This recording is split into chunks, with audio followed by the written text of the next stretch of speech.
दान का पात्र, निष्फल दान, उत्तम मध्यम अधम दान, धर्मराज भगीरथ संवाद, ब्राह्मण को जीविका दान का महात्म्य तथा तड़ाक निर्माण जनित पुण्य के विषय में राजा वीरभद्र की कथा।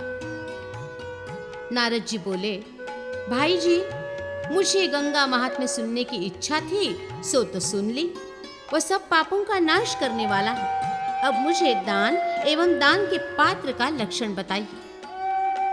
श्री सनक जी ने कहा, देवर्षे, ब्राह्मण सभी वर्णों का श्रेष्ठ गुरु है। जो दिए हुए दान को अक्षय बनाना चाहता हो, उसे ब्राह्मण को ही दान देना चाहिए। सदाचारी ब्राह्मण निर्भय होकर सबसे दान ले सकता है, किंतु क्षत्रिय और वैश्य कभी किसी से दान ग्रहण न करें। जो ब्राह्मण क्रोधी, पुत्रहीन, दंभाचार परायण तथा अपने कर्म का त्याग करने वाला है, उसको दिया हुआ दान निष्फल हो जाता है। जो पराई स्त्री में आसक्त, पराये धन का लोभी तथा नक्षत्र सूचक ज्योतिषी है, उसे दिया हुआ दान भी निष्फल होता है। जिसके मन में दूसरों को दोष देखने का दुर्गुण भरा है, जो कृतघ्न, कपटी और यज्ञ के अनाधिकारियों से यज्ञ कराने वाला है, उसको दिया हुआ दान भी निष्फल होता है। जो सदा मांगने में ही लगा रहता है, जो हिंसक, दुष्ट और रस का विक्रय करने वाला है, उसे दिया हुआ दान भी निष्फल होता है। ब्राह्मण जो वेद, स्मृति तथा धर्म का विक्रय करने वाला है, उसको दिया हुआ दान भी निष्फल होता है। जो गीत गाकर जीविका चलाता है, जिसकी स्त्री व्यभिचारिणी है तथा जो दूसरों के कष्ट देने वाला है, उसको दिया हुआ दान भी निष्फल होता है। जो तलवार से जीविका चलाता है, जो स्याही से जीवन निर्वाह करता है, जो जीविका के लिए देवता की पूजा स्वीकार करता है, जो समूचे गांव का पुरोहित है तथा जो धावन का काम करता है, ऐसे लोगों को दिया हुआ दान निष्फल होता है। जो दूसरों के लिए रसोई बनाने का काम करता है, जो कविता द्वारा लोगों की झूठी प्रशंसा किया करता है, जो वैद्य एवं अभक्ष्य वस्तुओं का भक्षण करने वाला है, उसको दिया हुआ दान भी निष्फल होता है। जो शूद्रों का अन्न खाता, शूद्रों के मुर्दे जलाता और व्यभिचारिणी स्त्री की संतान का अन्न भोजन करता है, उसको दिया हुआ दान भी निष्फल होता है। जो भगवान विष्णु के नाम जप को बेचता है, संध्या कर्म को त्यागने वाला है तथा दूषित दान ग्रहण से दग्ध हो चुका है, उसे दिया हुआ दान भी निष्फल होता है। जो दिन में सोता, दिन में मैथुन करता और संध्या काल में खाता है, उसे दिया हुआ दान भी निष्फल होता है। जो महापातकों से युक्त है, जिसे जाति भाइयों ने समाज से बाहर कर दिया है, तथा जो कुंड, पति के रहते हुए भी व्यभिचार से उत्पन्न हुआ, जो कुंड और गोलक यानी कि पति के मर जाने पर व्यभिचार से पैदा हुआ है, उसे दिया हुआ दान भी निष्फल होता है। जो परिवित्ति यानी कि छोटे भाई के विवाहित हो जाने पर भी स्वयं अविवाहित, शठ परिवेत्ता, बड़े भाई के अविवाहित रहते हुए स्वयं विवाह करने वाला, स्त्री के वश में रहने वाला और अत्यंत दुष्ट है, उसको दिया हुआ दान भी निष्फल होता है। जो शराबी, मांसखोर, स्त्री लंपट, अत्यंत लोभी, चोर और चुगली खाने वाला है, उसको दिया हुआ दान भी निष्फल होता है। द्विज श्रेष्ठ, जो कोई भी पाप परायण और सज्जन पुरुषों द्वारा सदा निंदित हो, उनसे न तो दान लेना चाहिए और न दान देना ही चाहिए। नारद जी, जो ब्राह्मण सत्कर्म में लगा हुआ हो, उसे यत्न पूर्वक दान देना चाहिए। जो दान श्रद्धा पूर्वक तथा भगवान विष्णु के समर्पण पूर्वक दिया गया हो एवं जो उत्तम पात्र के याचना करने पर दिया गया हो, वो दान अत्यंत उत्तम है। नारद जी, इहलोक या परलोक के लाभ का उद्देश्य रखकर जो सुपात्र को दान दिया जाता है, वो सकाम दान मध्यम माना गया है। जो दम से दूसरों की हिंसा के लिए अविधि पूर्वक, क्रोध से, अश्रद्धा से और अपात्र को दिया जाता है, वो दान अधम माना गया है। राजा बलि को संतुष्ट करने के लिए यानी अपवित्र भाव से तथा अपात्र को किया हुआ दान अधम, स्वार्थ सिद्धि के लिए किया हुआ दान मध्यम तथा भगवान की प्रसन्नता के लिए किया हुआ दान उत्तम है। ये वेदवेत्ताओं में श्रेष्ठ ज्ञानी पुरुष कहते हैं। दान, भोग और नाश ये धन की 3 प्रकार की गतियां हैं। जो न दान करता है और न उपभोग में लाता है, उसका धन केवल उसके नाश का कारण होता है। ब्राह्मण, धन का फल है धर्म और धर्म वही है जो भगवान विष्णु को प्रसन्न करने वाला है। क्या वृक्ष जीवन धारण नहीं करते?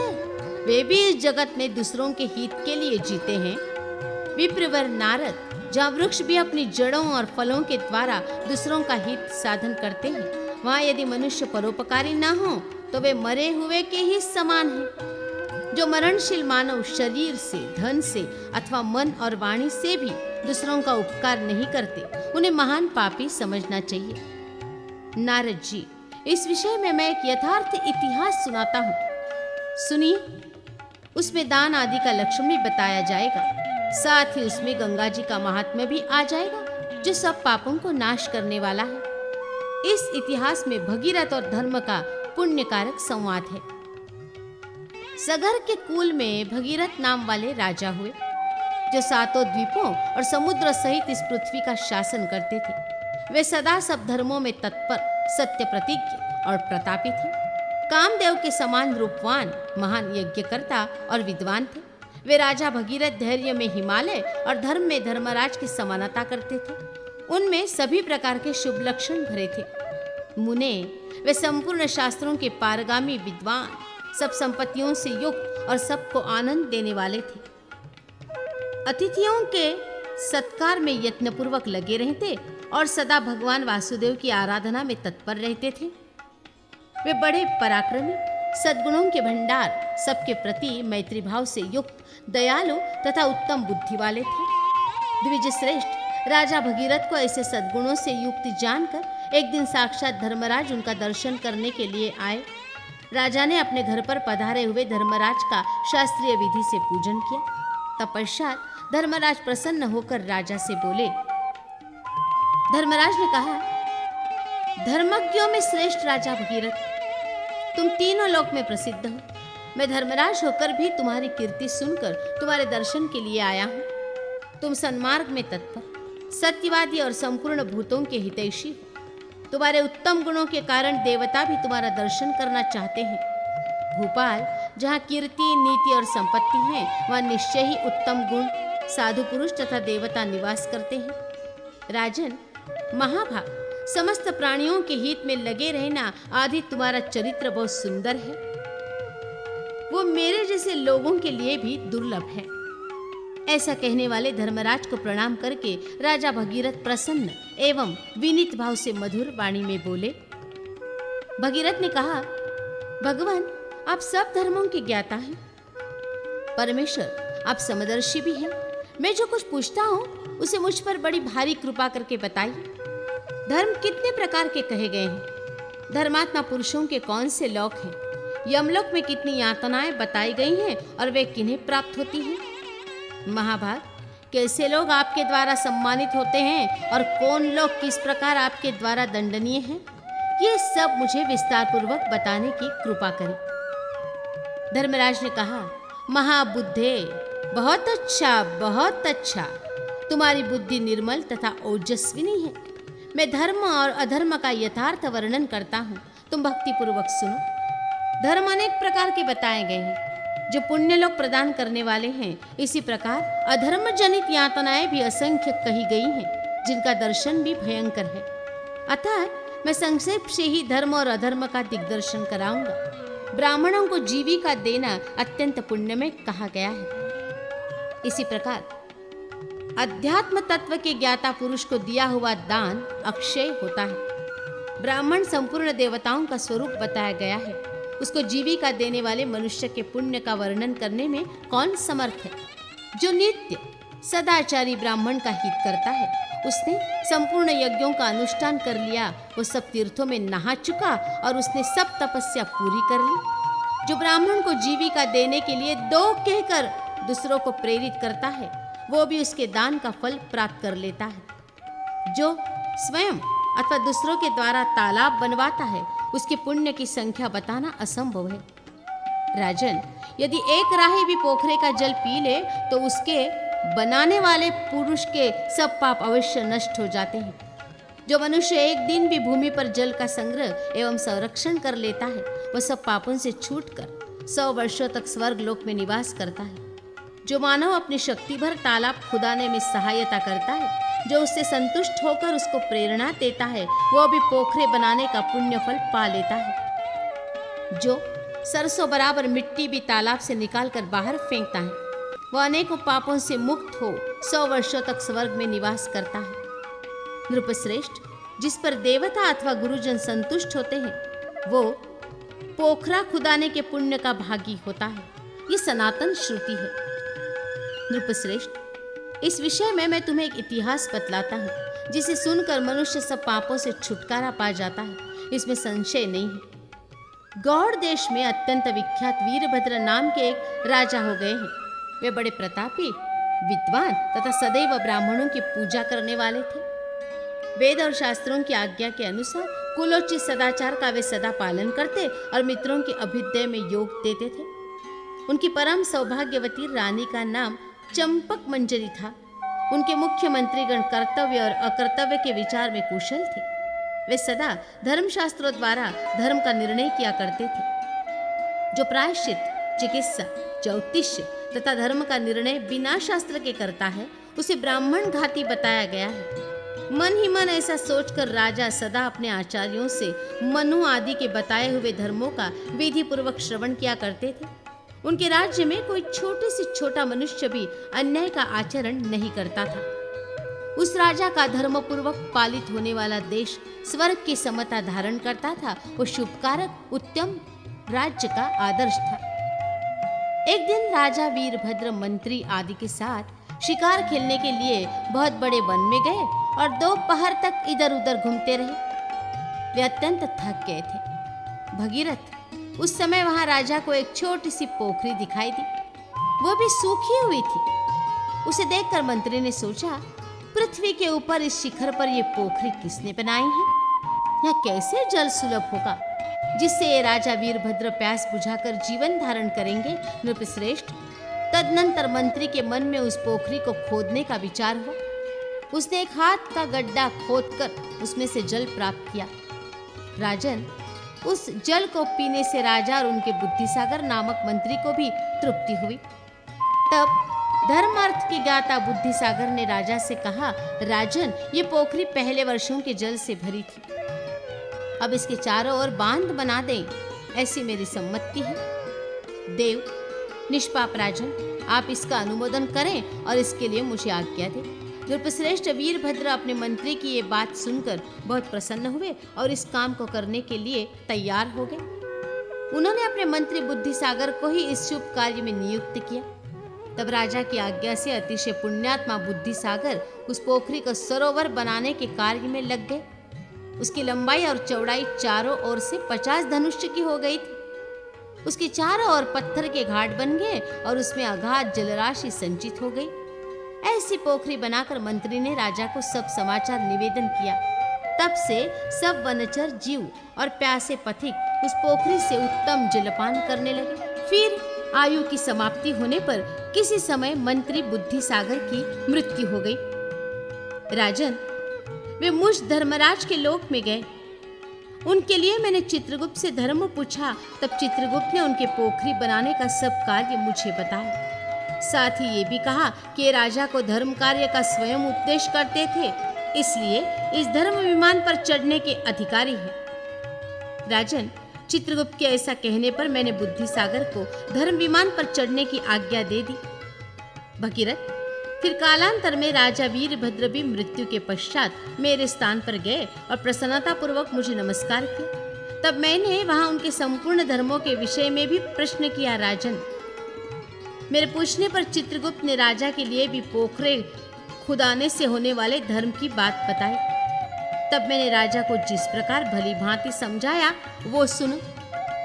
मैंने कहा, भूपाल भगीरथ, पूर्व काल में सैकत गिरी के शिखर पर उस लावक एक प्रकार की चिड़िया पक्षी ने जल के लिए अपनी चोंच से 2 अंगुल भूमि खोद ली थी। नृपश्रेष्ठ, तत्पश्चात कालांतर में उस वाराह ने अपनी थुथुन से 1 हाथ गहरा गड्ढा खोदा। तब से उसमें हाथ भर जल रहता था। उसके बाद किसी समय उस काली एक पक्षी ने उस पानी में खोदकर 2 हाथ गहरा कर दिया। महाराज, तब से उसमें 2 महीने तक जल टिकने लगा। वन के छोटे छोटे जीव प्यास से व्याकुल होने पर उस जल को पीते थे। सुव्रत, उसके 3 वर्ष के बाद इस हाथी ने उस गड्ढे को 3 हाथ गहरा कर दिया। अब उसमें अधिक जल संचित होकर 3 महीने तक टिकने लगा। जंगली जीव जंतु उसको पिया करते थे।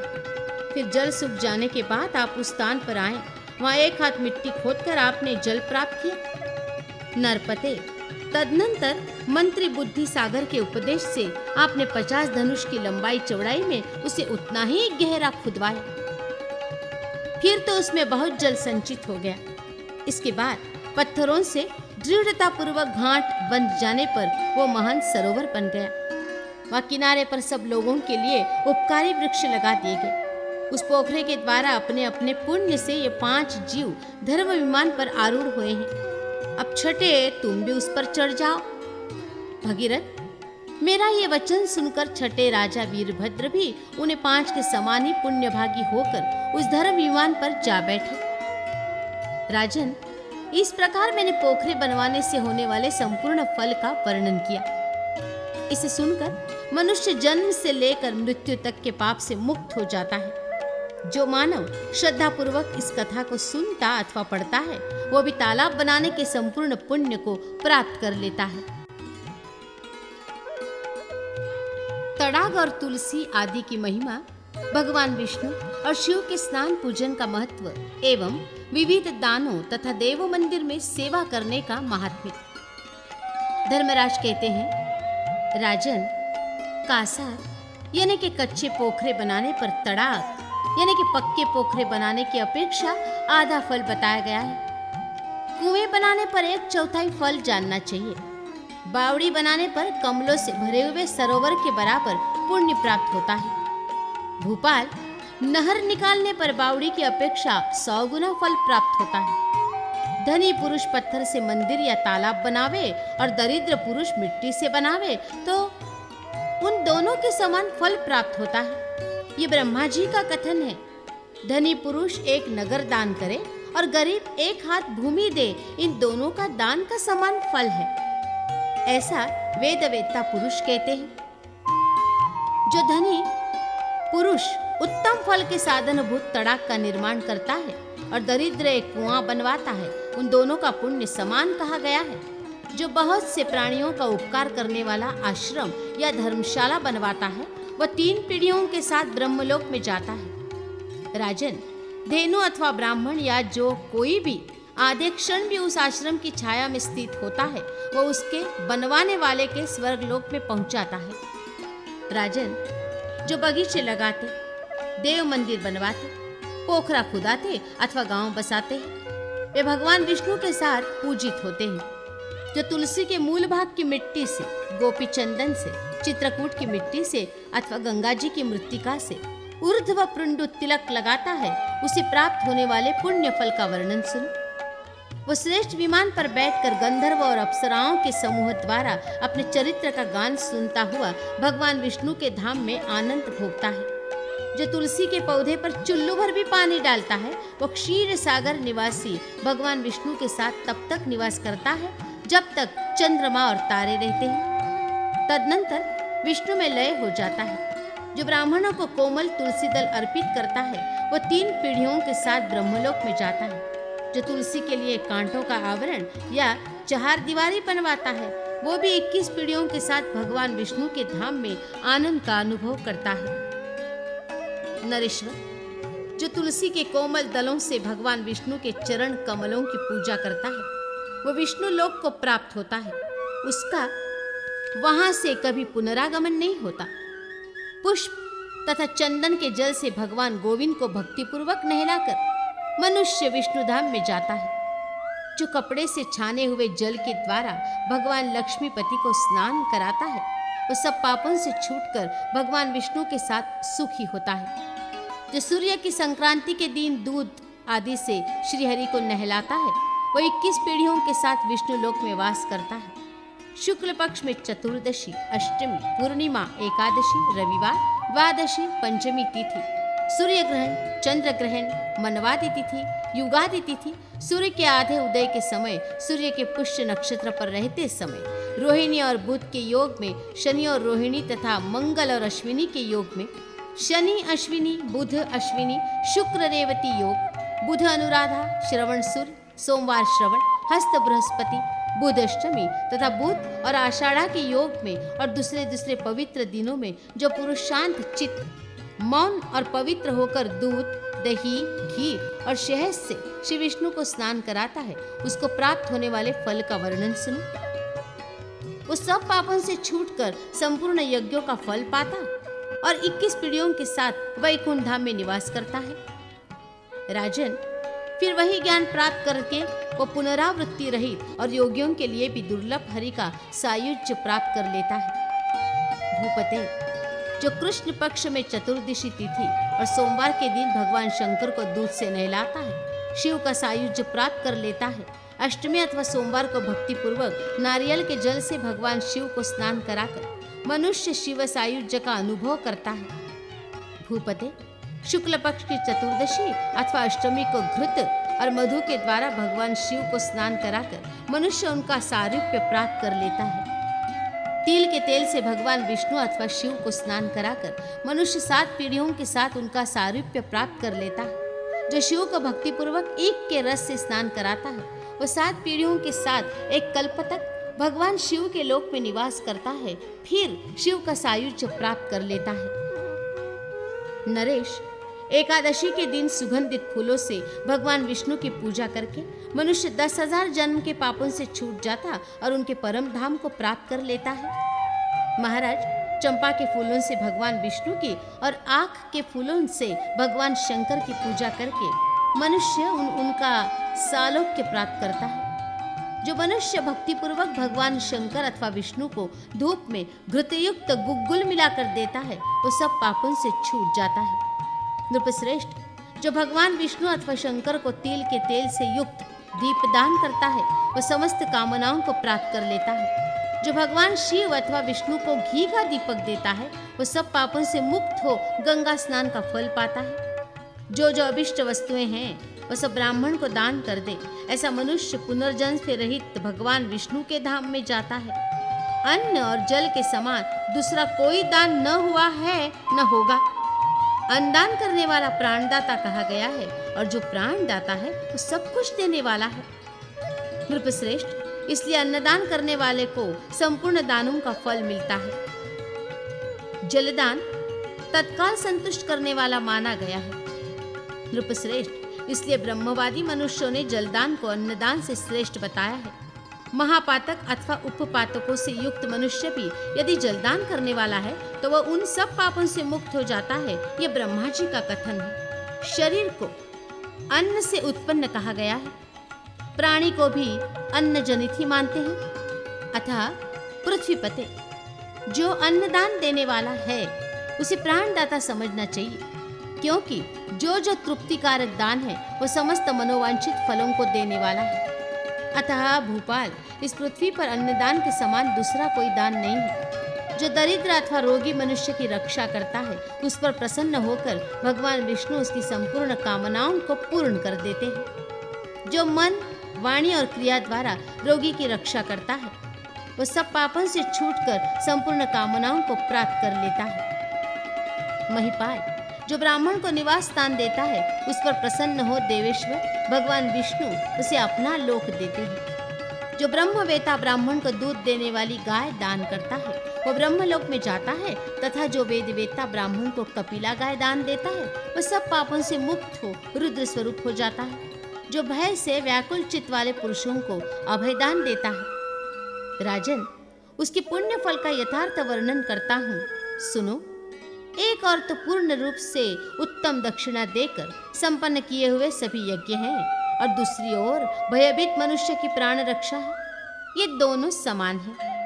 महिपाल, जो भयविह्वल ब्राह्मण की रक्षा करता है, वह संपूर्ण तीर्थों में स्नान कर चुका है और संपूर्ण यज्ञों की दीक्षा ले चुका है। वस्त्रदान करने वाला रुद्रलोक में और कन्यादाता ब्रह्मलोक में जाता है। भूपते, कार्तिक अथवा आषाढ़ की पूर्णिमा को जो मानव भगवान शिव की प्रसन्नता के लिए वृषोस्तर कर्म करता है, उसका फल सुनो। वो 7 जन्मों के पापों से मुक्त हो रुद्र का स्वरूप प्राप्त कर लेता है। नृपश्रेष्ठ, जो भैंसों को शिवलिंग से चिन्हित करके छोड़ता है, उसे कभी यमयातना नरक नहीं प्राप्त होती है। नृपसत्तम, जो शक्ति के अनुसार तांबुल दान करता है, उस पर प्रसन्न हो भगवान विष्णु उसे आयु, यश तथा लक्ष्मी प्रदान करते हैं।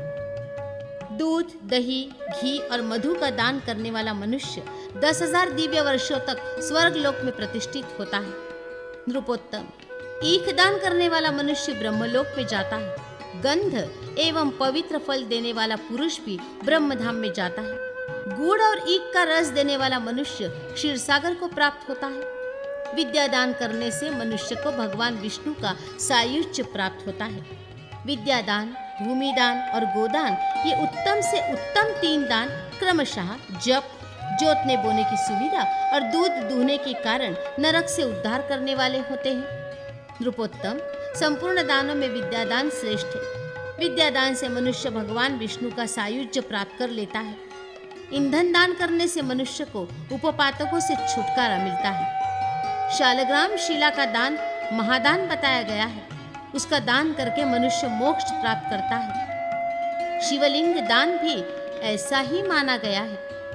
प्रभु, जो मनुष्य श्रेष्ठ पुरुषों को घर दान देता है, राजन, उसे गंगा स्नान का फल अवश्य प्राप्त होता है। नृपश्रेष्ठ, जो रत्नयुक्त सुवर्ण का दान करता है, वो भोग और मोक्ष दोनों प्राप्त कर लेता है, क्योंकि स्वर्ण दान महादान माना गया है। माणिक्य दान करने से मनुष्य परम मोक्ष को प्राप्त होता है। वज्रमणि के दान से मानव ध्रुवलोक में जाता है।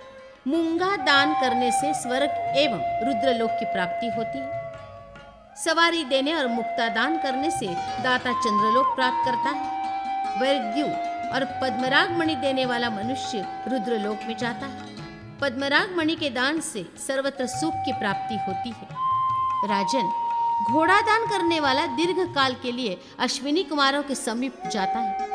हाथी दान महादान है, उससे मनुष्य सब कामनाओं को प्राप्त कर लेता है। सवारी दान करने से मनुष्य स्वर्गीय विमान में बैठकर स्वर्गलोक में जाता है। भैंस देने वाला निस्संदेह अपमृत्यु को जीत लेता है। गांवों को घास देने से रुद्रलोक की प्राप्ति होती है। महीपते, नमक देने वाला पुरुष वरुण लोक में जाता है। जो अपने आश्रमोचित आचार के पालन में संलग्न, संपूर्ण भूतों के हित में तत्पर तथा दंभ और असूया से रहित हैं, वे ब्रह्मलोक में जाते हैं। जो वीतराग और ईर्ष्या रहित हो, दूसरों को परमार्थ का उपदेश देते और स्वयं भी भगवान के चरणों की आराधना में लगे रहते हैं, वे वैकुंठ धाम में जाते हैं। जो सत्संग में आनंद का अनुभव करते, सत्कर्म करने के लिए सदा उद्यत रहते और दूसरों के अपवाद से मुंह मोड़ लेते हैं, वे विष्णु धाम में जाते हैं। जो सदा ब्राह्मण और गौओं का हित साधन करते और पराई स्त्रियों के संग से विमुख होते हैं, वे यमलोक का दर्शन नहीं करते। जिन्होंने इंद्रिय और आहार को जीत लिया है, जो गायों के प्रति क्षमा भाव रखने वाले और सुशील हैं तथा जो ब्राह्मणों पर भी क्षमा भाव रखते हैं, वे वैकुंठ धाम में जाते हैं। जो अग्नि का सेवन करने वाले गुरु सेवक पुरुष हैं तथा जो पति की सेवा में तत्पर रहने वाली स्त्रियां हैं, वे कभी जन्म मरण रूप संसार बंधन में नहीं पड़ती। जो सदा देव पूजा में तत्पर, हरिनाम की शरण लेने वाले तथा प्रतिग्रह से दूर रहते हैं, वे परम पद को प्राप्त होते हैं। नृपश्रेष्ठ, जो ब्राह्मण के अनाथ शव का दाह करते हैं, वे सहस्त्र अश्वमेध यज्ञों का फल भोगते हैं। मनुजेश्वर, जो पूजा रहित शिवलिंग का पत्र, पुष्प, फल अथवा जल से पूजन करता है, उसका फल सुनो। वह विमान पर बैठकर भगवान शिव के समीप जाता है। जनेश्वर, जो भक्ष्य, भोज्य और फलों द्वारा निर्जन स्थान में स्थित शिवलिंग का पूजन करता है, वो पुनरावृत्ति रहित शिव सायुज्य को प्राप्त करता है। सूर्यवंशी भगीरथ, जो पूजा रहित विष्णु प्रतिमा का जल से भी पूजन करता है, उसे विष्णु का सालोक्य प्राप्त होता है। राजन, जो देवालय में गोचर्म के बराबर भूभाग को भी जल से सींचता है, वह स्वर्गलोक पाता है। जो देव मंदिर की भूमि को चंदन मिश्रित जल से सींचता है, वह जितने कणों को भिगोता है, उतने कल्प तक उस देवता के समीप निवास करता है। जो मनुष्य पत्थर के चूने से देव मंदिर को लिपता है या उसमें स्वस्तिक आदि के चिन्ह बनाता है, उसको अनंत पुण्य प्राप्त होता है। जो भगवान विष्णु या शंकर के समीप अखंड दीप की व्यवस्था करता है, उसको एक एक क्षण में अश्वमेध यज्ञ का फल सुलभ होता है। भूमिपाल, जो देवी के मंदिर की 1 बार, सूर्य के मंदिर की 7 बार, गणेश के मंदिर की 3 बार और विष्णु मंदिर की 4 बार परिक्रमा करता है, वो उनके धाम में जाकर लाखों युगों तक सुख भोगता है। जो भक्ति भाव से भगवान विष्णु, गौ तथा ब्राह्मण की प्रदक्षिणा करता है, उसे पग पग पर अश्वमेध यज्ञ का फल मिलता है। जो काशी में भगवान शिव के लिंग का पूजन करके प्रणाम करता है, उसके लिए कोई कर्तव्य शेष नहीं रह जाता, उसका फिर संसार में जन्म नहीं होता। जो विधि पूर्वक भगवान शंकर की दक्षिण और वाम परिक्रमा करता है, वो मनुष्य उनकी कृपा से स्वर्ग से नीचे नहीं आता। जो रोग शोक से रहित भगवान नारायण के स्तोत्रों द्वारा स्तुति करता है, वो मन से जो जो चाहता है उन सब कामनाओं को प्राप्त कर लेता है। भूपाल, जो भक्तिभाव से युक्त हो देव मंदिर में नृत्य अथवा गान करता है, वो रुद्रलोक में जाकर मोक्ष का भागी होता है। जो मनुष्य देव मंदिर में बाजा बजाते हैं, वे हंस युक्त विमान पर आरूढ़ हो ब्रह्मा जी के धाम में जाते हैं। जो लोग देवालय में करताल बजाते हैं, वे सब पापों से मुक्त हो 10,000 युगों तक विमानचारी होते हैं। जो लोग भेरी, मृदंग, पटह, मूरज और डिंडिम आदि बाजों द्वारा देवेश्वर भगवान शिव को प्रसन्न करते हैं, उन्हें प्राप्त होने वाले पुण्य फल का वर्णन सुनो। वे संपूर्ण कामनाओं से पूजित हो स्वर्ग लोक में जाकर 5 कल्पों तक सुख भोगते हैं। राजन, जो मनुष्य देव मंदिर में शंख ध्वनि करता है, वो सब पापों से मुक्त हो भगवान विष्णु के साथ सुख भोगता है। जो भगवान विष्णु के मंदिर में ताल और झांझ आदि का शब्द करता है, वो सब पापों से मुक्त हो भगवान विष्णु के लोक में जाता है। जो सबके साक्षी, निरंजन एवं ज्ञान स्वरूप भगवान विष्णु हैं, वे संतुष्ट होने पर सब धर्मों का यथायोग्य संपूर्ण फल देते हैं। भूपते, जिन देवादिदेव सुदर्शन चक्रधारी श्री हरि के स्मरण मात्र से संपूर्ण कर्म सफल होते हैं, वे जगदीश्वर परमात्मा ही समस्त कर्मों के फल हैं। पुण्य कर्म करने वाले पुरुषों द्वारा सदा स्मरण किए जाने पर वे भगवान उनकी सब पीड़ाओं का नाश करते हैं। भगवान विष्णु के उद्देश्य से जो कुछ किया जाता है, वो अक्षय मोक्ष का कारण होता है। भगवान विष्णु ही धर्म है, धर्म के फल भी भगवान विष्णु ही हैं। इसी प्रकार कर्मों के फल और उनके भोक्ता भी भगवान विष्णु ही हैं। कार्य भी विष्णु हैं, करण भी विष्णु हैं, उनसे भिन्न कोई भी वस्तु नहीं है।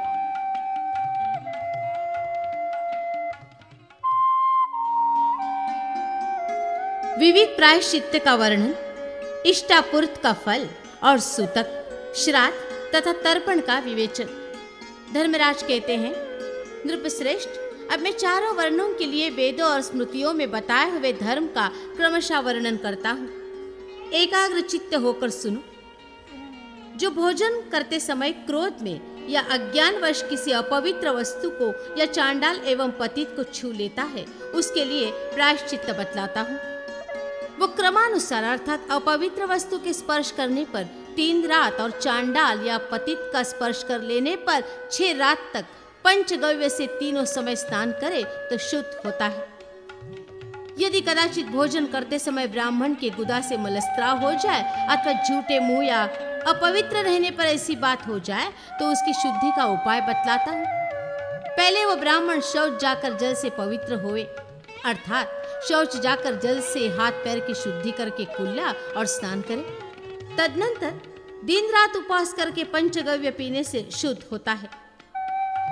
यदि भोजन करते समय पेशाब हो जाए अथवा पेशाब करने पर बिना शुद्ध हुए ही भोजन कर ले तो दिन रात उपवास करे और अग्नि में घी की आहुति दे। यदि भोजन के समय ब्राह्मण किसी भी निमित्त से अपवित्र हो जाए तो उस समय ग्रास को जमीन पर रखकर स्नान करने के पश्चात शुद्ध होता है। यदि उस ग्रास को खा ले तो उपवास करने पर शुद्ध होता है, और यदि अपवित्र अवस्था में वो सारा अन्न भोजन करके उठे तो 3 रात तक वो अशुद्ध रहता है, अर्थात 3 रात्रि तक उपवास करने से शुद्ध होता है। यदि भोजन करते करते वमन हो जाए तो अस्वस्थ मनुष्य 300 गायत्री मंत्र का जप करे और स्वस्थ मनुष्य 3000 गायत्री जपे।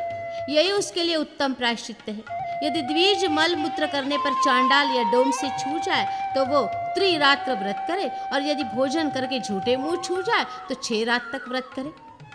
यदि रजस्वला और सूती का स्त्री को चांडाल छू ले तो 3 रात तक व्रत करने पर उसकी शुद्धि होती है। ये शातातप मुनि का वचन है। यदि रजस्वला स्त्री कुत्तों, चांडालों अथवा कौओं से छू जाए तो वह अशुद्ध अवस्था तक निराहार रहे, फिर समय पर चौथे दिन स्नान करने से वह शुद्ध होती है। यदि दो रजस्वलाएं आपस में एक दूसरे का स्पर्श कर लेती हैं तो ब्रह्मकुर्च पीने से उनकी शुद्धि होती है और ऊपर से भी ब्रह्मकुर्च द्वारा उन्हें स्नान कराना चाहिए। जो जूठे से छू जाने पर तुरंत स्नान नहीं कर लेता, उसके लिए भी यही प्रायश्चित्त है। ऋतुकाल में मैथुन करने वाले पुरुष को गर्भाधान होने की आशंका से स्नान करने का विधान है। बिना ऋतु के स्त्री संगम करने पर मल मूत्र की ही भांति शुद्धि मानी गई है, अर्थात हाथ मुंह आदि धोकर कुल्ला करना चाहिए। मैथुन कर्म में लगे हुए पति पत्नी दोनों ही अशुद्ध होते हैं, परंतु शैया से उठने पर स्त्री तो शुद्ध हो जाती है, किंतु पुरुष स्नान के पूर्व तक अशुद्ध ही बना रहता है। जो लोग पतित न होने पर भी अपने बंधुजनों का त्याग करते हैं, राजा को उचित है कि उन्हें उत्तम साहस का दंड दे। यदि पिता पतित हो जाए तो उसके साथ इच्छानुसार बर्ताव करें, अर्थात अपनी रुचि के अनुसार उसका त्याग और ग्रहण दोनों कर सकते हैं, किंतु माता का त्याग कभी न करे। जो रस्सी आदि साधनों द्वारा फांसी लगाकर आत्मघात करता है, वह यदि मर जाए तो उसके शरीर में पवित्र वस्तु का लेप करा दे, और यदि जीवित बच जाए तो राजा उससे 200 मुद्रा दंड ले। उसके पुत्र और मित्रों पर एक एक मुद्रा दंड लगावे और वे लोक शास्त्रीय विधि के अनुसार प्रायश्चित करें। जो मनुष्य मरने के लिए जल में प्रवेश करके अथवा फांसी लगाकर मरने से बच जाते हैं, जो संन्यास ग्रहण करके और उपवास व्रत प्रारंभ करके उसे त्याग देते हैं, जो विष पीकर अथवा ऊंचे स्थान से गिरकर मरने की चेष्टा करने पर भी जीवित बच जाते हैं, तथा जो शस्त्र का अपने ऊपर आघात करके भी मृत्यु से वंचित रह जाते हैं, वे सब संपूर्ण लोक से बहिष्कृत हैं। इनके साथ भोजन या निवास नहीं करना चाहिए। ये सब के सब एक चांद्रायण अथवा 2 तब तक कृच्छ व्रत करने से शुद्ध होते हैं। कुत्ते, सियार और वानर आदि जंतुओं के काटने पर तथा मनुष्य द्वारा दांत से काटे जाने पर भी मनुष्य दिन रात अथवा संध्या कोई भी समय क्यों न हो तुरंत स्नान कर लेने पर शुद्ध हो जाता है। जो ब्राह्मण अज्ञान से अनजान में किसी प्रकार चांडाल का अन्न खा लेता है, वो गौमूत्र और यावक का आहार करके 15 दिन में शुद्ध हो जाता है। गौ अथवा ब्राह्मण का घर जलाकर, फांसी आदि लगाकर, मरे हुए मनुष्य का स्पर्श करके तथा उसके बंधनों को काटकर ब्राह्मण अपनी शुद्धि के लिए एक कृच्छ व्रत का आचरण करे। माता, गुरु पत्नी, पुत्री, बहन और पुत्र वधु से समागम करने वाला तो प्रज्वलित अग्नि में प्रवेश कर जाए, उसके लिए दूसरा कोई शुद्धि का उपाय नहीं है। रानी, सन्यासिनी, धाय, अपने से श्रेष्ठ वर्ण की स्त्री तथा समान गोत्र वाली स्त्री के साथ समागम करने पर मनुष्य 2 कृच्छ व्रत का अनुष्ठान करे। पिता के गोत्र अथवा माता के गोत्र में उत्पन्न होने वाली अन्यान्य स्त्रियों तथा सभी परस्त्रियों से अनुचित संबंध रखने वाला पुरुष उस पाप से हटकर अपनी शुद्धि के लिए कृच्छ शांतपन व्रत करे। द्विजगण खूब तपाए हुए कुशद्ध को केवल एक बार 5 रात तक पीकर वेश्यागमन के पाप का निवारण करते हैं। गुरु तल्पगामी के लिए जो व्रत हैं, वही कुछ लोग गोघातक के लिए भी बताते हैं, और कुछ विद्वान अवकीर्णी धर्मभ्रष्ट के लिए भी उसी व्रत का विधान करते हैं। जो डंडे से गौ के ऊपर प्रहार करके उसे मार गिराता है, उसके लिए गोवध का जो सामान्य प्रायश्चित्त है, उसे दूना व्रत करने का विधान है। तभी वो व्रत उसके पाप को शुद्ध कर सकता है। गौ को हाँकने के लिए अंगूठे के बराबर मोटी, बाह के बराबर बड़ी, पल्लव युक्त और गीली पतली डाल का डंडा उचित बताया गया है। यदि गौओं के मारने पर उनका गर्भ भी हो और वो मर जाए तो उनके लिए पृथक पृथक एक एक कृच्छ व्रत करे। यदि कोई काठ, ढेला, पत्थर अथवा किसी प्रकार के शस्त्र द्वारा गौओं को मार डाले तो भिन्न भिन्न शस्त्र के लिए शास्त्र में इस प्रकार प्रायश्चित्त बताया गया है। काष्ठ से मारने पर शांतपन व्रत का विधान है। ढेले से मारने पर प्राजापत्य व्रत करना चाहिए। पत्थर से आघात करने पर तब तक कृच्छ व्रत और किसी शस्त्र से मारने पर अति कृच्छ व्रत करना चाहिए। यदि कोई गौ से और ब्राह्मणों के लिए अच्छी नियत से औषधि, तेल एवं भोजन दे और उसके देने के बाद उसकी मृत्यु हो जाए तो उस दशा में कोई प्रायश्चित्त नहीं है। तेल और दवा पीने पर अथवा दवा खाने पर या शरीर में धंसे हुए लोहे या कांटे आदि को निकालने का प्रयत्न करने पर मृत्यु हो जाए तो भी कोई प्रायश्चित्त नहीं है। चिकित्सा या दवा करने के लिए बछड़ों का कंठ बांधने से अथवा शाम को उनकी रक्षा के लिए उन्हें घर में रोकने या बांधने से भी कोई दोष नहीं होता। उपर्युक्त पापों का प्रायश्चित्त करते समय मनुष्य को इस विधि से मुंडन कराना चाहिए। 1/4 प्रायश्चित्त करने पर कुछ रोम मात्र कटा देने चाहिए। 2 पात की प्रायश्चित्त में केवल दाढ़ी मूछ मुड़ा ले। 3 पात का प्रायश्चित्त करते समय शिखा के सिवा और सब बाल बनवा दे और पूरा प्रायश्चित्त करने पर सब कुछ मुड़ा देना चाहिए।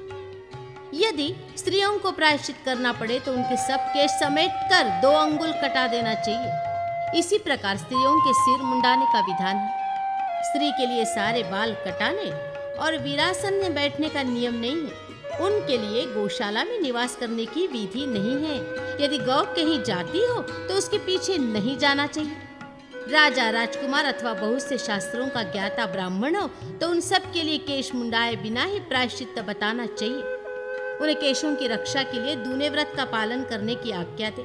दूना व्रत करने पर उसके लिए दक्षिणा भी दूनी हो जानी चाहिए। यदि ऐसा ना करे तो हत्या करने वाले का पाप नष्ट नहीं होता और दाता नरक में पड़ता है। जो लोग वेद और स्मृति के विरुद्ध व्रत प्रायश्चित्त बताते हैं वे धर्म पालन में विघ्न डालने वाले हैं।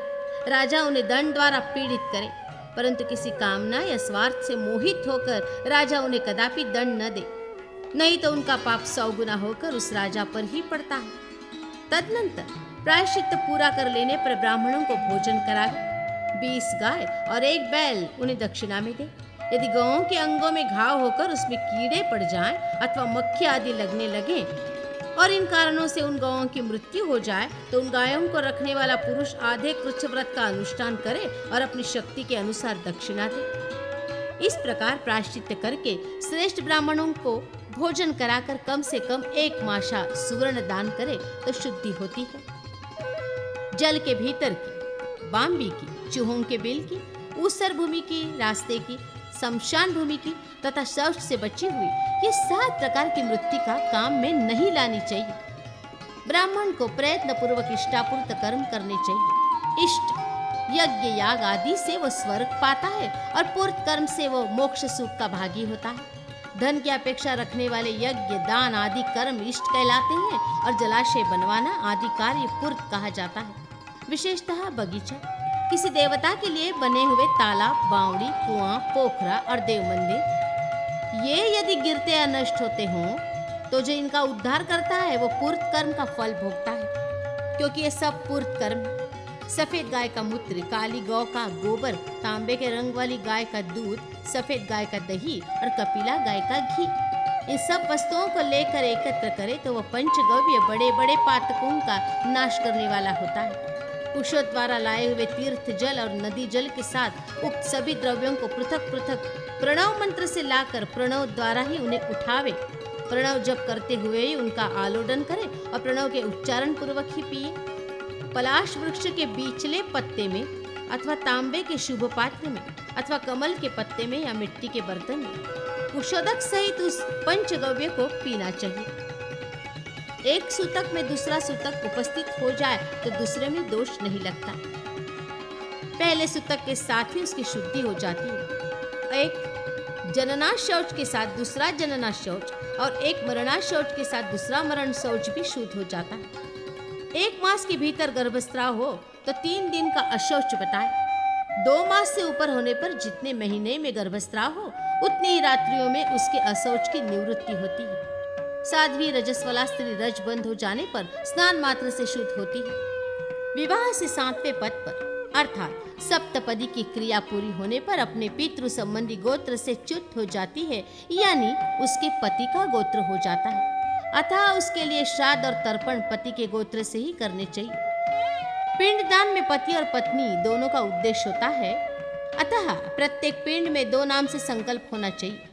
तात्पर्य ये है कि पिता या पितामह आदि को सपत्नीक विशेषण लगाकर पिंडदान करना चाहिए। इस प्रकार 6 व्यक्तियों के लिए 3 पिंड देने योग्य हैं, ऐसा दाता मोह में नहीं पड़ता। माता अपने पति के साथ विश्वदेव पूर्वक श्राद्ध का उपभोग करती है। इसी प्रकार पितामही और प्रपितामही भी अपने अपने पति के ही साथ श्राद्ध भोग करती है। प्रत्येक वर्ष में माता पिता का एकोदिष्ट श्राद्ध द्वारा सत्कार करें। उस वार्षिक श्राद्ध में विश्वदेव का पूजन नहीं किया जाता, अतः उनके बिना ही वो श्राद्ध भोजन करावे। उसमें एक ही पिंड नित्य नैमित्तिक काम्य वृद्धि श्राद्ध तथा पावर्ण विद्वान पुरुषों को ये 5 प्रकार के श्राद्ध जानने चाहिए। ग्रहण, संक्रांति, पूर्णिमा या अमावस्या पर्व, उत्सव काल तथा महालय के अवसर पर मनुष्य 3 पिंडे और मृत्यु तिथि को 1 ही पिंड।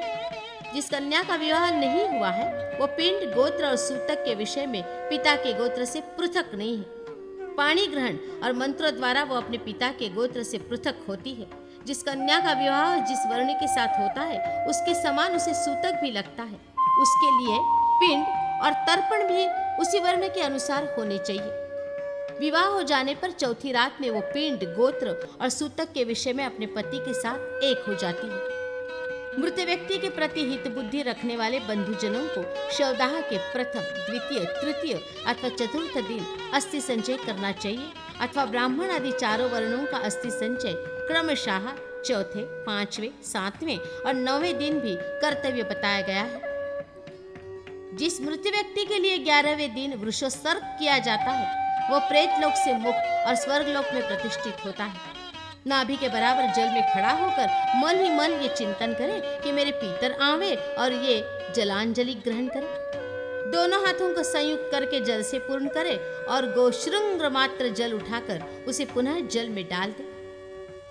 जल में दक्षिण की ओर मुंह करके खड़ा हो आकाश में जल गिराना चाहिए क्योंकि पितरों का स्थान आकाश और दिशा दक्षिण है। देवता आप जल कहे गए हैं और पितरों का नाम भी आप है। अतः पितरों के हित की इच्छा रखने वाला पुरुष उनके लिए जल में ही जल दे। जो दिन में सूर्य की किरणों से तपता है, रात में नक्षत्रों के तेज तथा वायु का स्पर्श पाता है और दोनों संध्याओं के समय भी उक्त दोनों वस्तुओं का संपर्क लाभ करता है, वो जल सदा पवित्र माना गया है।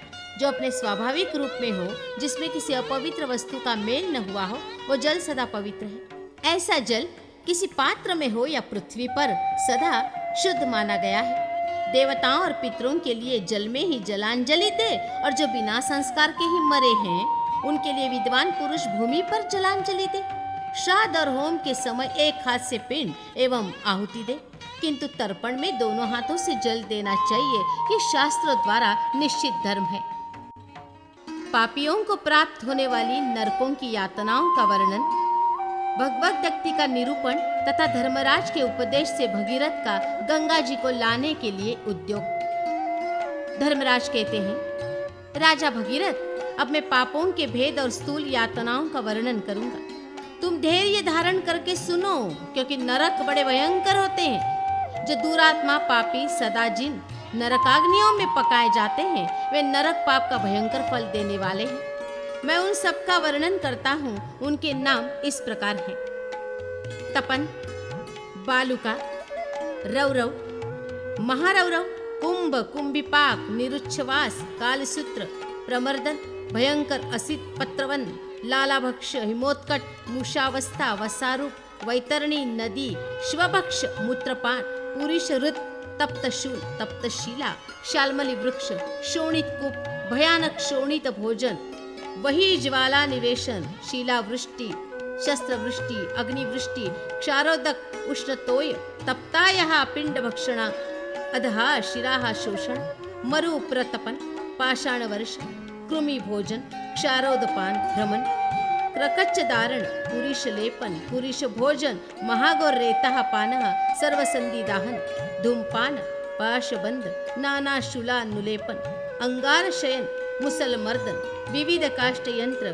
कर्षण, छेदन, पतनोत्पतन, गदा दंडादिपिदन, गजदंत प्रहरण, नाना सर्पदंशन, नासा मुख शितांबु सेचन, घोर क्षारांबुपान, लवण भक्षण, स्नायुच्छेद, स्नायुबंध, अस्थिच्छेद, क्षारांबु पूर्ण रंध्र प्रवेश, मांस भोजन, महाघोर पित्तपान, श्लेष्म भोजन, वृक्षागपात, जलार्णत मर्जन, पाषाण धारण, कंठ को परिशयन, पीपिलांक दर्शन, वृश्चिक पीडन, व्याघ्र पीड़ा, श्रुगाली पीड़ा, महिष पीडन, कर्दम शयन, दुर्गंध परिपूर्ण, बहुशस्त्रास्त्र शयन, महाक्तिता निषेवण, अत्युष्ण तैलपान, महाकटु निषेवण, कषायोदक पान, तप्त पाषाण तक्षण, अत्युष्ण शीत स्नान, दशन शिरणन, तप्तायः शयन और अयोभार बंधन महाभाग। इस तरह करोड़ों प्रकार की नरक यातनाएं होती हैं जिनका सहस्त्र वर्षों में भी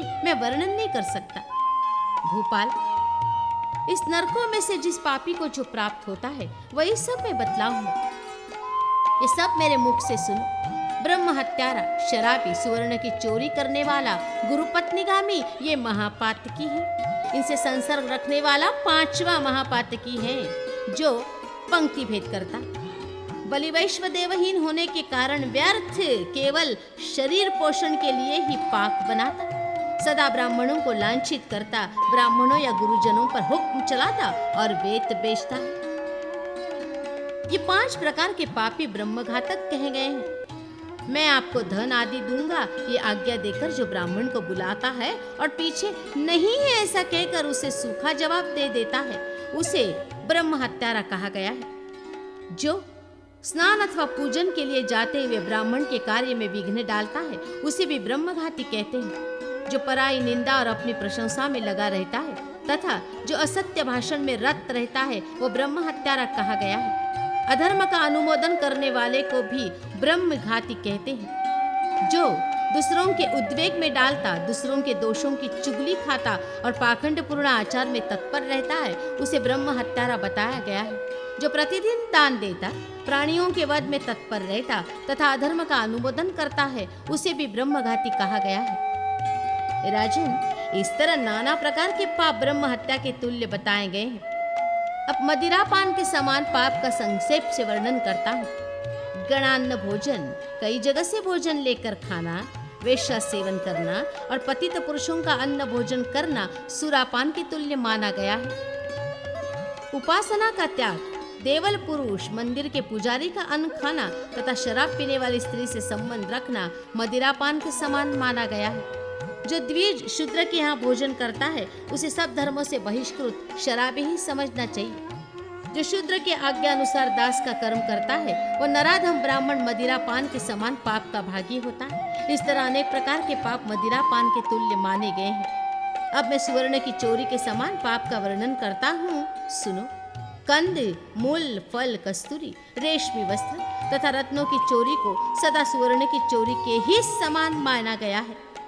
तांबा, लोहा, रांगा, कांस, घी, शहद और सुगंधित द्रव्यों का अपहरण करना सुवर्ण की चोरी के समान माना गया है। सुपारी, जल, चंदन तथा कपूर का अपहरण भी सुवर्ण की चोरी के समान है। श्राद्ध का त्याग, धर्म कार्य का लोप करना और यति पुरुषों की निंदा करना भी सुवर्ण की चोरी के समान माना गया है। भोजन के योग्य पदार्थों का अपहरण, विविध प्रकार के अनाजों की चोरी तथा रुद्राक्ष का अपहरण भी सुवर्ण की चोरी के समान माना गया है। अब गुरुपत्नी गमन के समान पाप का वर्णन किया जाता है। भगिनी, पुत्र वधू तथा रजस्वला स्त्री के साथ संगम करना गुरुपत्नी गमन के समान माना गया है। नीच जाति की स्त्री से संबंध रखना, मदिरा पीने वाली स्त्री से सहवास करना तथा पराई स्त्री के साथ संभोग करना गुरु तल्प गमन के समान माना गया है। भाई की स्त्री के साथ गमन, मित्र की स्त्री का सेवन तथा अपने पर विश्वास करने वाली स्त्री के सतीत्व का अपहरण भी गुरुतल्प गमन के समान माना गया है।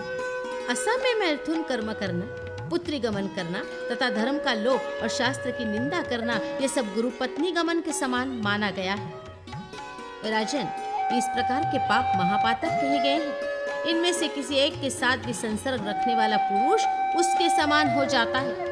शांतचित्त महर्षियों ने जिस प्रकार प्रायश्चित्त आदि की व्यवस्था द्वारा इन पापों के निवारण का उपाय देखा है। भूपते, जो पाप प्रायश्चित्त से रहित हैं उनका वर्णन सुनो। वे पाप समस्त पापों के तुल्य तथा बड़े भारी नरक देने वाले हैं। ब्रह्म हत्या आदि पापों के निवारण का उपाय तो किसी प्रकार हो सकता है, परंतु जो ब्राह्मण से द्वेष करता है उसका कहीं भी निस्तार नहीं होता। नरेश्वर, जो विश्वासघाती, कृतघ्न तथा क्षुद्र जातीय स्त्री का संग करने वाले हैं उनका उद्धार कभी नहीं होता। जिनका शरीर निंदित अन्न से पुष्ट हुआ है तथा जिनका चित्त वेदों की निंदा में ही रत है और जो भगवत कथा वार्ता आदि की निंदा करते हैं उनका इहलोक तथा परलोक में कहीं भी उद्धार नहीं होता। प्रायश्चित्तहीन और भी बहुत से पाप है, उनका परिचय मेरे नरक वर्णन के साथ सुनो। जो महापातकी बताए गए हैं वे उन प्रत्येक नरक में एक एक युग रहते हैं और अंत में इस पृथ्वी पर आकर वे 7 जन्मों तक गधे होते हैं। तदनंतर वे पापी 10 जन्मों तक घाव से भरे शरीर वाले कुत्ते होते हैं। फिर 100 वर्षों तक उन्हें विष्ठा का कीड़ा होना पड़ता है। तदनंतर 12 जन्मों तक वे सर्प होते हैं। राजन, इसके बाद 1000 जन्मों तक वे मृग आदि पशु होते हैं। फिर 100 वर्षों तक स्थावर वृक्ष आदि योनि में जन्म लेते हैं। तत्पश्चात उन्हें गोधा गोह का शरीर प्राप्त होता है। फिर 7 जन्मों तक वे पापाचारी चांडाल होते हैं। इसके बाद 16 जन्मों तक उन्हें नीच जातियों में जन्म लेना पड़ता है। फिर 2 जन्म तक वे दरिद्र, रोग पीड़ित तथा सदा प्रतिग्रह लेने वाले होते हैं। इससे उन्हें फिर नरकगामी होना पड़ता है, जिनका चित्त असूया गुणों में दोष दृष्टि से व्याप्त है। उनके लिए रौरव नरक की प्राप्ति बताई गई है। वहां 2 कल्पों तक स्थित रहकर वे 100 जन्मों तक चांडाल होते हैं, जो गाय, अग्नि और ब्राह्मण के लिए न तो ऐसा कहकर बाधा डालते हैं। वे 100 बार कुत्तों की योनि में जन्म लेकर अंत में चांडालों के घर उत्पन्न होते हैं। इसके बाद वे विष्ठा के कीड़े होते हैं। वे 3 जन्मों तक व्याघ्र होकर अंत में 21 युगों तक नरक में पड़े रहते हैं। जो पराई निंदा में तत्पर, कटुभाषी और दान में विघ्न डालने वाले होते हैं, उनके पाप का ये फल है।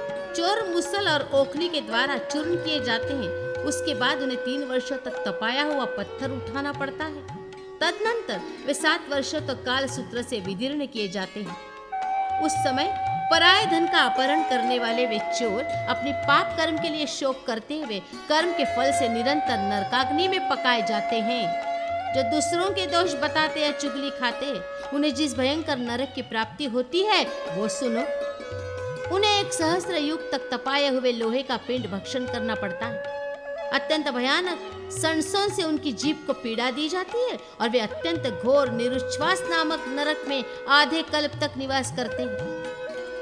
अब परस्त्री लंपट पुरुषों को प्राप्त होने वाले नरक का तुमसे वर्णन करता हूँ।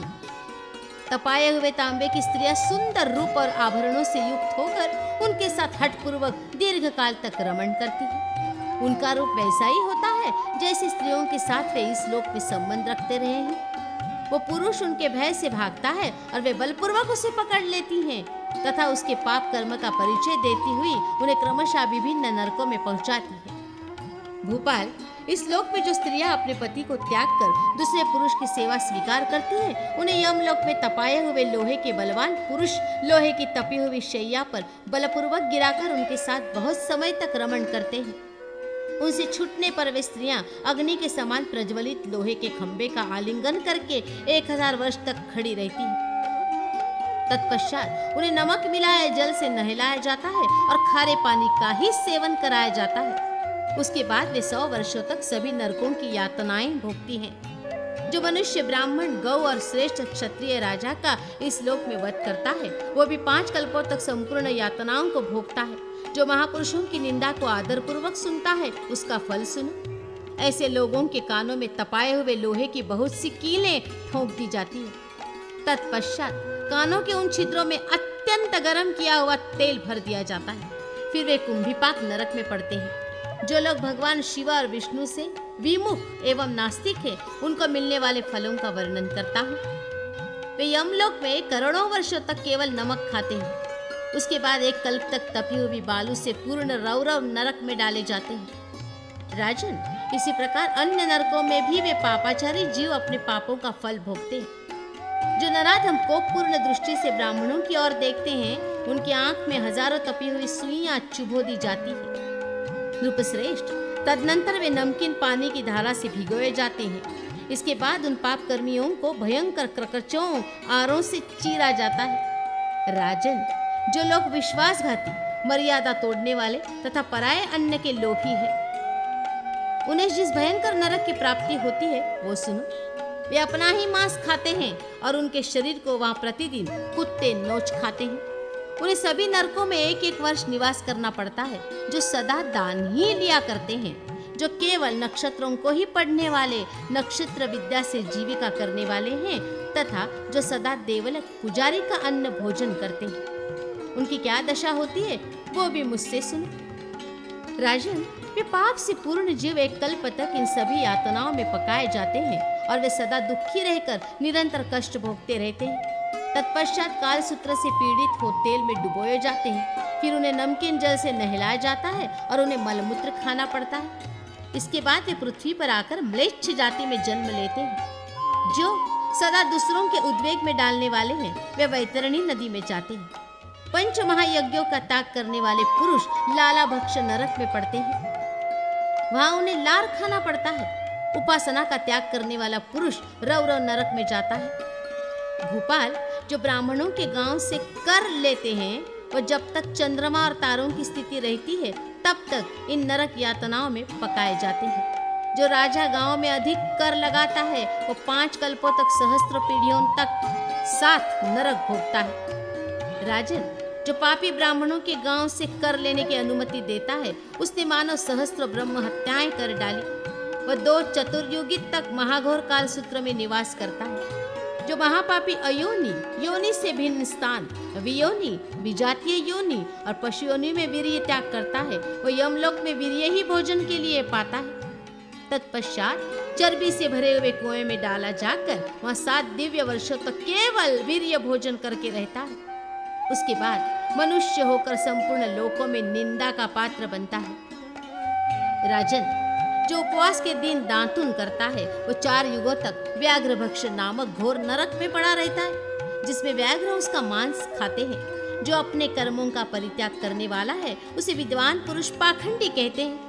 उसका साथ करने वाला भी उसी के समान हो जाता है। वे दोनों अत्यंत पापी हैं और सहस्त्र कल्पों तक क्रमशः नरक यातनाएं भोगते हैं।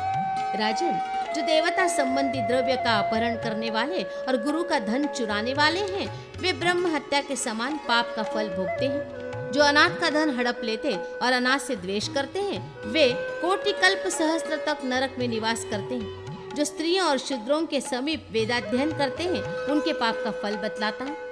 ध्यान देकर सुनो। उनका सिर नीचे करके पैर ऊपर कर दिया जाता है और दोनों पैरों को 2 खंभों में कांटे से जड़ दिया जाता है। फिर वे ब्रह्मा जी के 1 वर्ष तक प्रतिदिन धुआं पीकर रहते हैं। जो जल और देव मंदिर में तथा उनके समीप अपने शारीरिक मल का त्याग करता है, वो भ्रूण हत्या के समान अत्यंत भयानक पाप को प्राप्त होता है। जो ब्राह्मण का धन तथा सुगंधित काष्ठ चुराते हैं, वे चंद्रमा और तारों की स्थिति पर्यंत घोर नरक में पड़े रहते हैं। राजन, ब्राह्मण के धन का अपहरण इहलोक और परलोक में भी दुख देने वाला है। इस लोक में तो वह धन का नाश करता है और परलोक में नरक की प्राप्ति कराता है। जो झूठी गवाही देता है, उसके पाप का फल सुनो। वो जब तक 14 इंद्रों का राज्य समाप्त होता है, तब तक संपूर्ण यातनाओं को भोगता रहता है। इस लोक में उसके पुत्र पौत्र नष्ट हो जाते हैं और परलोक में वह रौरव तथा अन्य नरकों को क्रमशः भोगता है। जो मनुष्य अत्यंत कामी और मिथ्यावादी हैं, उनके मुंह में सर्प के समान जोंकें भर दी जाती हैं। इस अवस्था में उन्हें 60,000 वर्षों तक रहना पड़ता है। तत्पश्चात उन्हें खारे पानी से नहलाया जाता है। मनुजेश्वर, जो ऋतुकाल में अपनी स्त्री से सहवास नहीं करते, वे ब्रह्म हत्या का फल पाते और घोर नरक में जाते हैं। जो किसी को अत्याचार करते देखकर शक्ति होते हुए भी उसका निवारण नहीं करता, वो भी उस अत्याचार के पाप का भागी होता है और वे दोनों नरक में पड़ते हैं। जो लोग पापियों के पापों की गिनती करके दूसरों को बताते हैं, वे पाप सत्य होने पर भी उनके पाप के भागी होते हैं। राजन, यदि वे पाप झूठ निकले तो कहने वाले को दूने पाप का भागी होना पड़ता है। जो पापहीन पुरुष में पाप का आरोप करके उसकी निंदा करता है, वो चंद्रमा और तारों की स्थिति काल तक घोर नरक में रहता है। जो व्रत लेकर उन्हें पूर्ण किए बिना ही त्याग देता है, वो 80 पत्र वन में पीड़ा भोगकर पृथ्वी पर किसी अंग से हीन होकर जन्म लेता है। जो मनुष्य दूसरों द्वारा किए जाने वाले व्रतों में विघ्न डालता है, वह मनुष्य अत्यंत दुखदायक और भयंकर श्लेष्म भोजन नामक नरक में जहाँ कफ भोजन करना पड़ता है जाता है। जो न्याय करने तथा धर्म की शिक्षा देने में पक्षपात करता है, वो 10,000 प्रायश्चित कर ले तो भी उस पाप से उसका उद्धार नहीं होता। जो अपने कटु वचनों से ब्राह्मणों को अपमान करता है, वो ब्रह्म हत्या को प्राप्त होता है और संपूर्ण नरकों की यातनाएं भोगकर 10 जन्मों तक चांडाल होता है। जो ब्राह्मण को कोई चीज देते समय विघ्न डालता है, उसे ब्रह्म हत्या के समान प्रायश्चित करना चाहिए। जो दूसरे का धन चुरा कर दूसरों को दान देता है, वो चुराने वाला तो नरक में जाता है और जिसका धन होता है उसी को उस दान का फल मिलता है। जो कुछ देने की प्रतिज्ञा करके नहीं देता है वो लाला भक्ष नरक में जाता है। राजन, जो सन्यासिनी की निंदा करता है वो शिलायंत्र नामक नरक में जाता है। बगीचा काटने वाले लोग 21 युगों तक श्वभोजन नामक नरक में रहते हैं, जहाँ कुत्ते उनका मांस नोच कर खाते हैं। फिर क्रमशः वो सभी नरकों की यातनाएं भोगता है। भूपते, जो देव मंदिर तोड़ते, पोखरा नष्ट करते और फुलवारी उजाड़ देते हैं, वे जिस गति को प्राप्त होते हैं वो सुनो। वे इन सब यातनाओं नरकों में पृथक पृथक पकाए जाते हैं। अंत में 21 कल्पों तक वे विष्टा के कीड़े होते हैं। राजन, उसके बाद वे 100 बार चांडाल की योनि में जन्म लेते हैं। जो झूठा खाते और मित्रों से द्रोह करते हैं उन्हें चंद्रमा और सूर्य के स्थिति काल तक भयंकर नरक यातनाएं भोगनी पड़ती है। जो पितृयज्ञ और देव यज्ञ का उच्छेद करते तथा वैदिक मार्ग से बाहर हो जाते हैं वे पाखंडी के नाम से प्रसिद्ध हैं। उन्हें सब प्रकार की यातनाएं भोगनी पड़ती हैं। राजा भगीरथ, इस प्रकार पापियों के लिए अनेक प्रकार की यातनाएं हैं। प्रभो, मैं नरकों और उनकी यातनाओं को गणना करने में असमर्थ हूँ। भूपते, पापों, यातनाओं तथा धर्मों की संख्या बतलाने के लिए संसार में भगवान विष्णु के सिवा दूसरा कौन समर्थ है? इन सब पापों का धर्मशास्त्र की विधि से प्रायश्चित कर लेने पर पाप राशि नष्ट हो जाती है। धार्मिक कृत्यों में जो न्यूनाधिकता रह जाती है उसकी पूर्ति के लिए लक्ष्मीपति भगवान विष्णु के समीप पूर्वोक्त पापों को प्रायश्चित करने चाहिए। गंगा, तुलसी, सत्संग, हरि कीर्तन, किसी के दोष न देखना और हिंसा से दूर रहना, ये सब बातें पापों का नाश करने वाली होती है। भगवान विष्णु को अर्पित किए हुए कर्म निश्चय ही सफल होते हैं। जो कर्म उन्हें अर्पित नहीं किए जाते वे राख में डाली हुई आहुति के समान व्यर्थ होते हैं। नित्य, नैमित्तिक, काम्य तथा जो मोक्ष के साधनभूत कर्म हैं वे सब भगवान विष्णु के समर्पित होने पर सात्विक और सफल होते हैं। भगवान विष्णु की उत्तम भक्ति सब पापों का नाश करने वाली है। नृपश्रेष्ठ, सात्विक, राजस और तामस आदि भेदों से भक्ति 10 प्रकार की जाननी चाहिए। वही पाप रूपी वन को जलाने के लिए दावानल के समान है। राजन, जो दूसरे का विनाश करने के लिए भगवान लक्ष्मीपति का भजन किया जाता है वो अधमा तामसी भक्ति है, क्योंकि वह दुष्ट भाव धारण करने वाली है। जो मन में कपट बुद्धि रखकर जैसे व्यभिचारिणी स्त्री अपने पति की सेवा करती है उस प्रकार जगदीश्वर भगवान नारायण का पूजन करता है, उसकी वो मध्यमा तामसी भक्ति है। पृथ्वीपाल, जो दूसरों को भगवान की आराधना में तत्पर देखकर ईर्ष्यावश स्वयं भी भगवान श्री हरि की पूजा करता है उसकी वो क्रिया उत्तमा तामसी भक्ति मानी गई है। जो धन धान्य आदि की याचना करते हुए परम श्रद्धा के साथ श्री हरि की अर्चना करता है वो पूजा अधमा राजसी भक्ति मानी गई है। जो संपूर्ण लोकों में विख्यात कीर्ति का उद्देश्य रखकर परम भक्ति भाव से भगवान की आराधना करता है उसकी वो क्रिया मध्यमा राजसी भक्ति कही गई है। पृथ्वीपते, जो सालोक्य और सारूप्य आदि पद प्राप्त करने की इच्छा से भगवान विष्णु की अर्चना करता है उसके द्वारा की हुई वो पूजा उत्तमा राजसी भक्ति कही गई है। जो अपने किए हुए पापों का नाश करने के लिए पूर्ण श्रद्धा के साथ श्री हरि की पूजा करता है उसकी की हुई वो पूजा अधमा सात्विकी भक्ति मानी गई। ये भगवान विष्णु को प्रिय है ऐसा मानकर जो श्रद्धा पूर्वक सेवा शुश्रूषा करता है उसकी वो सेवा मध्यमा सात्विकी भक्ति है। राजन, शास्त्र की ऐसी ही आज्ञा है। ये मानकर जो दास की भांति भगवान लक्ष्मीपति की पूजा अर्चना करता है उसकी वो भक्ति सब प्रकार की भक्तियों में श्रेष्ठ उत्तमा सात्विकी भक्ति मानी गई है। जो भगवान विष्णु की थोड़ी सी भी महिमा सुनकर परम संतुष्ट हो उनके ध्यान में तन्मय हो जाता है उसकी वो भक्ति उत्तमोत्तमा मानी गई है। मैं ही परम विष्णु रूप हूँ, मुझ में ये संपूर्ण जगत स्थित है, इस प्रकार जो सदा भगवान से अपने को अभिन्न देखता है उसे उत्तमोत्तम भक्त समझना चाहिए। ये 10 प्रकार की भक्ति संसार बंधन का नाश करने वाली है। उसमें भी सात्विक की भक्ति संपूर्ण मनोवांछित फल देने वाली है। इसलिए भूपाल सुनो, संसार को जीतने की इच्छा वाले उपासक को अपने कर्म का त्याग न करते हुए भगवान जनार्दन की भक्ति करनी चाहिए। जो स्वधर्म का परित्याग करके भक्ति मात्र से जीवन धारण करता है उस पर भगवान विष्णु संतुष्ट नहीं होते, वे तो धर्माचरण से संतुष्ट होते हैं। संपूर्ण आगमों में आचार को प्रथम स्थान दिया गया है। आचार से धर्म प्रकट होता है और धर्म के स्वामी साक्षात भगवान विष्णु है। इसलिए स्वधर्म का विरोध न करते हुए श्री हरि की भक्ति करना चाहिए। सदाचार शून्य मनुष्यों के धर्म भी सुख देने वाले नहीं होते। स्वधर्म पालन के बिना ही की हुई भक्ति भी नहीं के हुई के समान कही गई है। राजन, तुमने जो कुछ पूछा था वो सब मैंने कह दिया। अतः तुम अपने धर्म में तत्पर रहकर सूक्ष्म से सूक्ष्म स्वरूप वाले जनार्दन भगवान नारायण का पूजन करो। इससे तुम्हें सनातन सुख की प्राप्ति होगी। भगवान शिव ही साक्षात श्रीहरि है और श्रीहरि ही स्वयं शिव है। इन दोनों में भेद देखने वाला दुष्ट पुरुष करोड़ों नरकों में जाता है। इसलिए भगवान विष्णु और शिव को समान समझकर उनकी आराधना करो। इनमें भेद दृष्टि करने वाला मनुष्य इहलोक और परलोक में भी दुख पाता है।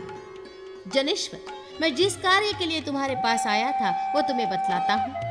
सुमते, सावधान होकर सुनो। राजन, आत्मघात का पाप करने वाले तुम्हारे पितामहगण महात्मा कपिल के क्रोध से दग्ध हो गए और इस समय वे नरक में निवास करते हैं। महाभाग, गंगा जी को लाने का पराक्रम करके तुम उनका उद्धार करो। भूपते, गंगा जी निश्चय ही सब पापों का नाश कर देती है। नृपश्रेष्ठ, मनुष्य के केश, हड्डी, नख, दांत तथा शरीर की भस्म भी यदि गंगा जी के शरीर से छू जाएं, तो वे भगवान विष्णु के धाम में पहुंचा देती है।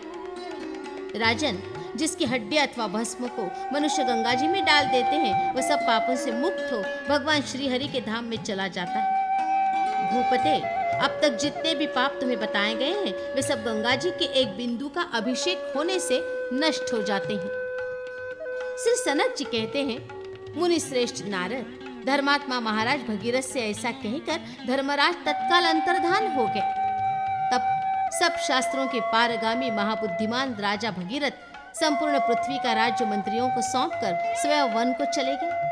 वहां से हिमालय पर जाकर नर नारायण के आश्रम से पश्चिम की तरफ बर्फ से ढके हुए एक शिखर पर, जो 16 योजन विस्तृत हैं, उन्होंने तपस्या की और त्रिभुवन पावनी गंगा को वे इस भूतल पर ले आए। राजा भगीरथ का भृगुजी के आश्रम पर जाकर सत्संग लाभ करना तथा हिमालय पर घोर तपस्या करके भगवान विष्णु और शिव की कृपा से गंगा जी को लाकर पितरों का उद्धार करना। नारद जी ने पूछा, मुने, हिमालय पर्वत पर जाकर राजा भगीरथ ने क्या किया?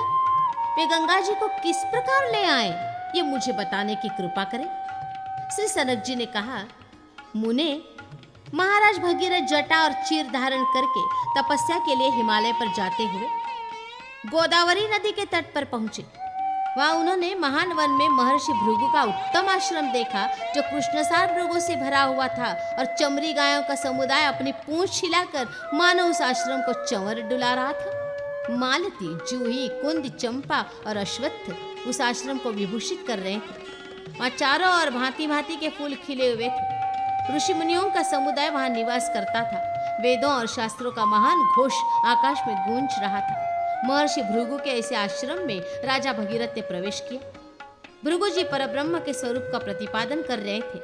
शिष्यों की मंडली उन्हें घेर कर बैठी थी। तेज में वे भगवान सूर्य के समान थे। राजा भगीरथ ने वहां उनका दर्शन किया और उनके चरण ग्रहण आदि विधि से उन ब्राह्मण शिरोमणि की वंदना की। साथ ही भृगु जी ने भी सम्मान पूर्वक राजा का आतिथ्य सत्कार किया। महर्षि भृगु के द्वारा आतिथ्य सत्कार हो जाने पर राजा भगीरथ उन मुनीश्वर से हाथ जोड़कर विनय पूर्वक बोले। भगीरथ ने कहा, भगवान, आप सब धर्मों के ज्ञाता तथा संपूर्ण शास्त्रों के विद्वान हैं। मैं संसार बंधन के भय से डर कर आपसे मनुष्यों के उद्धार का उपाय पूछता हूँ। सर्वज्ञ मुनि स्तप्तम, यदि मैं आपका कृपा पत्र हूँ तो जिस कर्म से भगवान संतुष्ट होते हैं वो मुझे बताइए। भृगु ने कहा, राजन, तुम्हारी अभिलाषा क्या है ये मुझे मालूम हो गई। तुम पुण्यात्माओं में श्रेष्ठ हो, अन्यथा अपने समस्त कुल का उद्धार करने की योग्यता तुम में कैसी आती? भूपाल, जो कोई भी क्यों न हो, यदि वो शुभ कर्म के द्वारा अपने कुल के उद्धार की इच्छा रखता है तो उसे नररूप में साक्षात नारायण ही समझना चाहिए।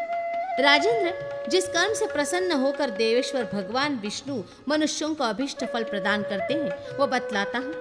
एकाग्र चित्त होकर सुनो। राजन, तुम सदा सत्य का पालन करो और अहिंसा धर्म में स्थित रहो। सदा संपूर्ण प्राणियों के हित में लगे रहकर कभी भी झूठ न बोलो। दुष्टों का साथ छोड़ दो, सत्संग का सेवन करो। पुण्य करो और दिन रात सनातन भगवान विष्णु का स्मरण करते रहो। भगवान महाविष्णु की पूजा करो और उत्तम शांति का आश्रय लो। द्वादशाक्षर अथवा अष्टाक्षर मंत्र जपो, इससे तुम्हारा कल्याण होगा। भगीरथ ने पूछा, मुने सत्य कैसा कहा गया है? संपूर्ण भूतों का हित क्या है? अनृत झूठ किसे कहते हैं? दुष्ट कैसे होते हैं? कैसे लोगों को साधु कहा गया है? तथा पुण्य कैसा होता है? भगवान विष्णु का स्मरण कैसे करना चाहिए और उनकी पूजा कैसे होती है? मुने शांति किसे कहा गया है? अष्टाक्षर मंत्र क्या है? तत्वार्थ के ज्ञाता महर्षि द्वादशाक्षर मंत्र क्या होता है? मुझ पर बड़ी भारी कृपा करके इन सब की व्याख्या करें। भृगु ने कहा, महाप्राज्ञ, बहुत अच्छा, तुम्हारी बुद्धि बहुत उत्तम है। भोपाल, तुमने मुझसे जो कुछ पूछा है वो सब तुम्हें बतलाता हूँ। विद्वान पुरुष यथार्थ कथन को सत्य कहते हैं। धर्मपरायण मनुष्यों को इस प्रकार सत्य बोलना चाहिए कि धर्म का विरोध न होने पाए। इसलिए साधु पुरुष देश काल आदि का विचार करके स्वधर्म का विरोध न करते हुए जो यथार्थ वचन बोलते हैं वो सत्य कहलाता है। राजन, संपूर्ण जीवों में से किसी को भी जो क्लेश न देना है उसी का नाम अहिंसा है। वह संपूर्ण कामनाओं को देने वाली बताई गई है। धर्म के कार्य में सहायता पहुंचाना और अधर्म के कार्य का विरोध करना, इसे धर्मज्ञ पुरुष संपूर्ण लोगों का हित साधन कहते हैं। धर्म और अधर्म का विचार न करके केवल अपनी इच्छा के अनुसार कहना असत्य है। उसे सब प्रकार के कल्याण का विरोधी समझना चाहिए। राजन, जिनकी बुद्धि सदा कुमार्ग में लगी रहती है, जो सब लोगों से द्वेष रखने वाले और मूर्ख हैं, उन्हें संपूर्ण धर्मों से बहिष्कृत दुष्ट पुरुष जानना चाहिए।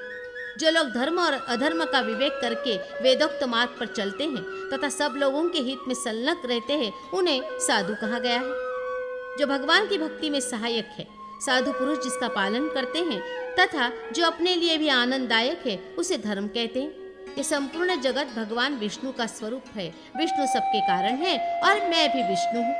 ये जो ज्ञान है उसी को भगवान विष्णु का स्मरण समझना चाहिए।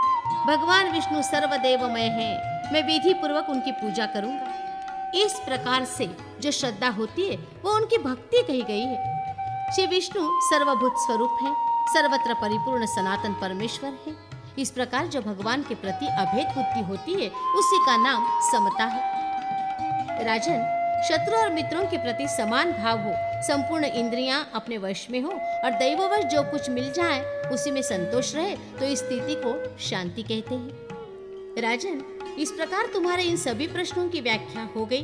ये सब विषय मनुष्यों को सिद्धि प्रदान करने वाले हैं और समस्त पाप राशियों का वेग पूर्वक नाश करने के साधन हैं। अष्टाक्षर मंत्र सब पापों का नाश करने वाला है। राजेंद्र, मैं उसका स्वरूप तुम्हें बतलाता हूँ। वो समस्त पुरुषार्थों का एकमात्र साधन, भगवान विष्णु को प्रसन्न करने वाला तथा संपूर्ण सिद्धियों को देने वाला है। ओम नमो नारायणाय, यही अष्टाक्षर मंत्र है। इसका जप करना चाहिए। महाराज, ओम नमो भगवते वासुदेवाय, ये द्वादशाक्षर मंत्र कहा गया है। राजन, इन अष्टाक्षर और द्वादशाक्षर दोनों मंत्रों का समान फल है। इनकी प्रवृत्ति और निवृत्ति इन दोनों मार्ग वालों के लिए समता बताई गई है। इन दोनों मंत्रों के जप के लिए भगवान का ध्यान इस प्रकार करना चाहिए। भगवान नारायण अपने हाथों में शंख और चक्र धारण किए शांत भाव से विराजमान है। रोग और शोक उनका कभी स्पर्श नहीं करते। उनके वामांक में लक्ष्मी जी विराज रही हैं। वे सर्वशक्तिमान प्रभु सबको अभयदान कर रहे हैं। उनके मस्तक पर किरीट और कानों में कुंडल शोभा पाते हैं। वे नाना प्रकार के अलंकारों से सुशोभित हैं। गले में कस्तूर मणि और वनमाला धारण किए हुए हैं। उनका वक्षस्थल श्रीवत्स चिन्ह से चिन्हित है। वे पीतांबरधारी भगवान देवताओं और दानवों से भी वंदित हैं। उनका आदि और अंत नहीं है। वे संपूर्ण मनोवांछित फलों के देने वाले हैं। इस प्रकार भगवान का ध्यान करना चाहिए। वे अंतर्यामी, ज्ञान स्वरूप, सर्वव्यापी तथा सनातन है। राजा भगीरथ, तुमने जो कुछ पूछा वो सब इस रूप में बताया गया है। तुम्हारा कल्याण हो। अब सुखपूर्वक तपस्या में सिद्धि प्राप्त करने के लिए जाओ। महर्षि भृगु के ऐसा कहने पर राजा भगीरथ बहुत प्रसन्न हुए और तपस्या के लिए वन में गए। हिमालय पर्वत पर पहुंचकर वहां के मनोहर पावन प्रदेश में स्थित नादेश्वर महाक्षेत्र में उन्होंने अत्यंत दुष्कर तपस्या की। राजा तीनों काल स्नान करते, कंद मूल तथा फल खाकर रहते और उसी से आए हुए अतिथियों का सत्कार भी करते थे। वे प्रतिदिन होम में तत्पर रहते, संपूर्ण भूतों के हितैषी होकर शांत भाव से स्थित थे। उन्होंने भगवान नारायण की शरण ले रखी थी। पत्र, पुष्प, फल और जल से वे तीनों काल श्रीहरि की आराधना करते थे। इस प्रकार अत्यंत धैर्य पूर्वक भगवान नारायण का ध्यान करते हुए वे सूखे पत्ते खाकर रहने लगे। तदनंतर परम धर्मात्मा राजा भगीरथ ने प्राणायाम करते हुए श्वास बंद करके तपस्या करना प्रारंभ किया। जिनका कोई अंत नहीं है या जो किसी से पराजित नहीं होते, उन्हें श्री नारायण देव का चिंतन करते हुए वे 60,000 वर्षों तक श्वास रोके रहे। उस समय राजा की नासिका से छिद्र से भयंकर अग्नि प्रकट हुई। उसे देखकर सब देवता थर्रा उठे और उस अग्नि से संतप्त होने लगे। फिर वे देवेश्वर गण क्षीर सागर के उत्तर तट पर, जहाँ जगदीश्वर श्री हरि निवास करते हैं, पहुंचकर भगवान महाविष्णु की शरण में गए और शरणागतों की रक्षा करने वाले देव देवेश्वर भगवान की इस प्रकार स्तुति करने लगे। देवताओं ने कहा, जो जगत के एकमात्र स्वामी तथा स्मरण करने वाले भक्तजनों की समस्त पीड़ा दूर कर देने वाले हैं, उन परमेश्वर श्री विष्णु को हम नमस्कार करते हैं। ज्ञानी पुरुष उन्हें स्वभावतः शुद्ध, सर्वत्र परिपूर्ण एवं ज्ञान स्वरूप कहते हैं। श्रेष्ठ योगी जन जिनका सदा ध्यान करते हैं, जो परमात्मा अपनी इच्छा के अनुसार शरीर धारण करके देवताओं का कार्य सिद्ध करते हैं, ये संपूर्ण जगत जिनका स्वरूप है तथा जो जगत के आदि स्वामी हैं, उन भगवान पुरुषोत्तम को हम प्रणाम करते हैं।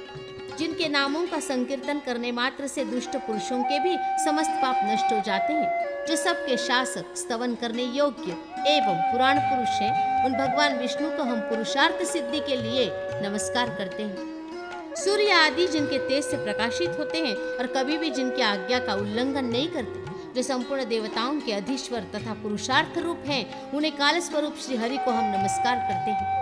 जिनकी आज्ञा के अनुसार ब्रह्मा जी इस जगत की सृष्टि करते हैं, रुद्र संहार करते हैं और ब्राह्मण लोग श्रुतियों के द्वारा सब लोगों को पवित्र करते हैं, जो गुणों के भंडार और सबके गुरु उपदेशक गुरु हैं, उन आदिदेव भगवान विष्णु की हम शरण में आए हैं। जो सबसे श्रेष्ठ, वरण करने योग्य तथा मधु और कैटभ को मारने वाले हैं। देवता और दैत्य भी जिनकी चरण पादुका का पूजन करते हैं, जो श्रेष्ठ भक्तों की मनोवांछित कामनाओं की सिद्धि के कारण हैं तथा एकमात्र ज्ञान द्वारा जिनके तत्व का बोध होता है, उन दिव्य शक्ति संपन्न भगवान को हम प्रणाम करते हैं। जो आदि, मध्य और अंत से रहित, अजन्मा, अनादि, अविद्या नामक अंधकार का नाश करने वाले सत्य, चित्त, परमानंद घन स्वरूप तथा रूप आदि से रहित है, उन भगवान परमेश्वर को हम प्रणाम करते हैं। जो जल में शयन करने के कारण नारायण, सर्वव्यापी होने से विष्णु, अविनाशी होने से अनंत और सबके शासक होने से ईश्वर कहलाते हैं, अपने श्री अंगों पर रेशमी पीतांबर धारण करते हैं। ब्रह्मा तथा रुद्र आदि जिनकी सेवा में लगे रहते हैं, जो यज्ञ के प्रेमी, यज्ञ करने वाले, विशुद्ध, सर्वोत्तम एवं अव्यय्य हैं, उन भगवान विष्णु को हम नमस्कार करते हैं। इंद्र आदि देवताओं के इस प्रकार स्तुति करने पर भगवान महाविष्णु ने देवताओं को राजश्री भगीरथ का चरित्र बतलाया। नारद जी फिर उन सबको आश्वासन तथा अभय देकर निरंजन भगवान विष्णु उस स्थान पर गए जहाँ राजश्री भगीरथ तपस्या करते थे। संपूर्ण जगत के गुरु, शंख चक्रधारी, सच्चिदानंद स्वरूप भगवान श्री हरि ने राजा भगीरथ को प्रत्यक्ष दर्शन दिया। राजा ने देखा सामने कमल नयन भगवान विराजमान हैं। उनकी प्रभा से संपूर्ण दिग्दिगत उद्दासित हो रहा है। उनके अंगों की कांति अलसी के फूल के भांति श्याम है। कानों में झलमलाते हुए कुंडल उनकी शोभा बढ़ा रहे हैं। चिकने घुंघराले केशों वाले मुखारविंद से सुशोभित है। मस्तक पर जगमगाता हुआ मुकुट उनके स्वरूप को और भी प्रकाशपूर्ण किए देता है। वक्षस्थल में श्रीवत्स का चिन्ह और कौस्तुभ मणि है। वे वनमाला से विभूषित है। उनकी भुजाएं बड़ी बड़ी हैं। अंग अंग से उदारता टपक रही। उनके चरणारविंद लोकेश ब्रह्मा जी के द्वारा पूजित है। भगवान की ये झांकी देखकर राजा भगीरथ भूतल पर दंड की भांति पड़ गए। उनका कंधा झुक गया और वे बार बार प्रणाम करने लगे। उनका हृदय अत्यंत हर्ष से भरा हुआ था। शरीर में रोमांच छाया था और वे गदगद कंठ से कृष्ण कृष्ण कृष्ण श्री कृष्ण इस प्रकार उच्चारण कर रहे थे। अंतर्यामी जगत गुरु भगवान विष्णु भगीरथ पर प्रसन्न थे। उन भूत भावन भगवान ने करुणा से भरकर कहा। श्री भगवान बोले, महाभाग भगीरथ, तुम्हारा अभीष्ट सिद्ध होगा। तुम्हारे पूर्व पितामह मेरे लोक में जाएंगे। राजन, भगवान शिव मेरे दूसरे स्वरूप हैं। तुम यथाशक्ति स्तुति पाठ करके उनका स्तवन करो। वे तुम्हारा संपूर्ण मनोरथ तत्काल सिद्ध करेंगे। जिन्होंने अपनी शरण में आए हुए चंद्रमा को स्वीकार किया है, वे बड़े शरणागत वत्सल हैं। अतः स्तोत्र द्वारा स्तवन करने योग्य उन सुखदाता ईशान की तुम आराधना करो। अनादि अनंत देव महेश्वर संपूर्ण कामनाओं तथा फलों को दाता है। राजन, तुमसे भलीभांति पूजित होकर वे शीघ्र तुम्हारा कल्याण करेंगे। मुनि श्रेष्ठ नारद, 3 लोकों के स्वामी देव देवेश्वर भगवान अच्युत ऐसा कहकर अंतर्धान हो गए। फिर वे राजा भगीरथ भी उठे। द्विज श्रेष्ठ, राजा के मन में बड़ा आश्चर्य हुआ। वे सोचने लगे, क्या यह सब स्वप्न था अथवा साक्षात सत्य का ही दर्शन हुआ है? अब मैं क्या करूं? इस प्रकार भ्रांत चित्त हुए राजा भगीरथ से आकाशवाणी ने उच्च स्वर से कहा, राजन, ये सब अवश्य ही सत्य है, तुम चिंता न करो। आकाशवाणी सुनकर भूपाल भगीरथ ने हम सब के कारण तथा समस्त देवताओं के स्वामी भगवान शिव का भक्तिपूर्वक स्तवन किया। भगीरथ ने कहा, मैं प्रणत जनों की पीड़ा का नाश करने वाले विश्वनाथ शिव को प्रणाम करता हूँ। जो प्रमाण से परे तथा प्रमाण रूप हैं, उन भगवान ईशान को मैं नमस्कार करता हूँ, जो जगत स्वरूप होते हुए भी नित्य और अजन्मा है। संसार की सृष्टि, संहार और पालन के एकमात्र कारण है, उन भगवान शिव को मैं प्रणाम करता हूँ। योगीश्वर, महात्मा जिनका आदि मध्य और अंत से रहित अनंत, अजन्मा एवं अव्यय रूप से चिंतन करते हैं, उन पुष्टिवर्धक शिव को मैं प्रणाम करता हूँ। पशुपति भगवान शिव को नमस्कार है। चैतन्य स्वरूप भगवान शंकर को नमस्कार है। असमर्थों को सामर्थ्य देने वाले शिव को नमस्कार है। समस्त प्राणियों के पालक भगवान भूतनाथ को नमस्कार है। प्रभु, आप हाथ में पिनाक धारण करते हैं, आपको नमस्कार है। त्रिशूल से शोभित हाथ वाले आपको नमस्कार है। संपूर्ण भूत आपके स्वरूप हैं, आपको नमस्कार है। जगत के अनेक रूप आपके ही रूप हैं, आप निर्गुण परमात्मा को नमस्कार है। ध्यान स्वरूप आपको नमस्कार है। ध्यान के साक्षी आपको नमस्कार है। ध्यान में सम्यक रूप से स्थित आपको नमस्कार है तथा ध्यान से ही अनुभव में आने वाले आपको नमस्कार है। जो अपने ही प्रकाश से प्रकाशित होने वाले महात्मा, परम ज्योति स्वरूप तथा सनातन हैं, तत्वज्ञ पुरुष, जिन्हें मानव नेत्रों को प्रकाश देने वाले सूर्य कहते हैं, जो उमाकांत, नंदिकेश्वर, नीलकंठ, सदाशिव, मृत्युंजय, महादेव, परात्पर एवं विभु कहे जाते हैं, परब्रह्म और शब्द ब्रह्म जिनके स्वरूप हैं, उन समस्त जगत के कारणभूत परमात्मा को मैं प्रणाम करता हूँ। प्रभु, आप जटाजूट धारण करने वाले हैं, आपको नमस्कार। जिनसे समुद्र, नदियां, पर्वत, गंधर्व, यक्ष, असुर, सिद्ध समुदाय, स्थावर जंगम, बड़े छोटे, सत असत तथा जड़ और चेतन सबका प्रादुर्भाव हुआ है। योगी पुरुष जिनके चरणार बिंदों में नमस्कार करते हैं, जो सबके अंतरात्मा, रूपहीन एवं ईश्वर हैं, उन स्वतंत्र एक तथा गुणियों के गुण स्वरूप भगवान शिव को मैं बार बार प्रणाम करता हूँ, बार बार मस्तक झुकाता हूँ। सब लोगों का कल्याण करने वाले महादेव भगवान शंकर इस प्रकार अपनी स्तुति सुनकर, जिनकी तपस्या पूर्ण हो चुकी है, उन राजा भगीरथ के आगे प्रकट हुए। उनके 5 मुख और 10 भुजाएं हैं। उन्होंने अर्धचंद्र का मुकुट धारण कर रखा है। उनके 3 नेत्र हैं। एक एक अंग से उदारता टपकती है। उन्होंने सर्प का यज्ञोपवीत पहन रखा है। उनका वक्षस्थल विशाल तथा कांति हिमालय के समान उज्जवल है। गजचर्म का वस्त्र पहने हुए उन भगवान शिव के चरणारविंद समस्त देवताओं द्वारा पूजित हो रहे हैं। नारद जी, भगवान शिव को इस रूप में उपस्थित देख राजा भगीरथ उनके चरणों के आगे दंड की भांति पृथ्वी पर गिर पड़े। फिर सहसा उठकर उन्होंने भगवान के सम्मुख हाथ जोड़े और उनके महादेव तथा शंकर आदि नामों का कीर्तन करते हुए प्रणाम किया।